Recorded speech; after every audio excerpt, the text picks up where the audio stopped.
नमस्कार। UPPCS 2025 civil सेवा परीक्षा को लेकर एक बहुत ही बड़ी और ज़रूरी खबर आई है। चलिए आज इसी अपडेट का पूरा विश्लेषण करते हैं।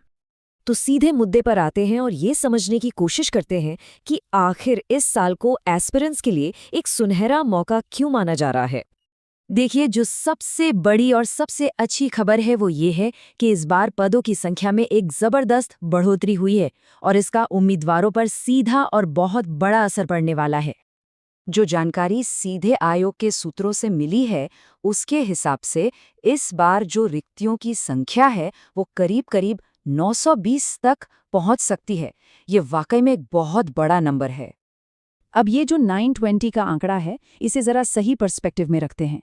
जैसा कि इस कंपैरिजन चार्ट में साफ साफ दिख रहा है, 2025 में पदों की संख्या 2018 और 2024 के लगभग बराबर है, जो कि हाल के सालों में सबसे ज़्यादा में से एक है।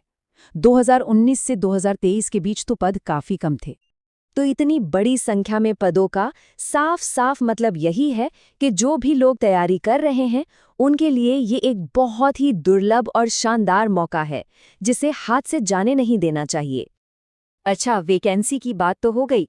अब आते हैं उस सवाल पर जो इस वक्त सभी के मन में है। प्रीलिम्स यानी कि प्रारंभिक परीक्षा के परिणाम आखिर कब तक आएंगे? तो अच्छी खबर ये है कि आयोग ने अपनी तरफ से सारी तैयारी पूरी कर ली है और इंतजार अब लगभग खत्म हो चुका है। इसका मतलब है कि अगले चरण के लिए कमर कसने का वक्त आ गया है।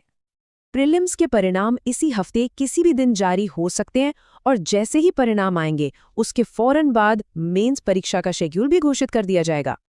जब 900 से ज्यादा पद हैं, तो जाहिर सी बात है अगला सवाल कट ऑफ को लेकर ही होगा कि इसका कट ऑफ पर क्या और कितना असर पड़ेगा। देखिए, इसका एक सीधा सा गणित है। जब रिक्तियों की संख्या बढ़ती है तो कट ऑफ के आमतौर पर नीचे आने की संभावना भी बढ़ जाती है। तो जो पूरा एनालिसिस है वो ये इशारा कर रहा है कि जिन भी उम्मीदवारों के नेट मतलब सब कुछ काट पीट कर लगभग 90 सवाल सही बैठ रहे हैं, वो अगले चरण के लिए खुद को एक काफी सुरक्षित स्थिति में मान सकते हैं। तो ठीक है, ये सारी जानकारी तो मिल गई, पर अब इसका निचोड़ क्या है? एस्पिरेंट्स को अब फौरन क्या कदम उठाने चाहिए? देखिए, जो भी इस अनुमानित सेफ जोन में है, उनके लिए आगे का रास्ता बिल्कुल साफ है। बिना एक भी दिन गवाए मेंस की तैयारी शुरू कर दें, क्योंकि ये याद रखना होगा कि रिजल्ट्स आने के बाद तैयारी के लिए बहुत ज़्यादा वक्त नहीं मिलेगा। तो ये सुनहरा अवसर तो सामने है, लेकिन अब सबसे बड़ा सवाल यही है कि आगे की चुनौतियों का सामना करने और इस मौके को सफलता में बदलने के लिए सबसे कारगर रणनीति क्या होगी।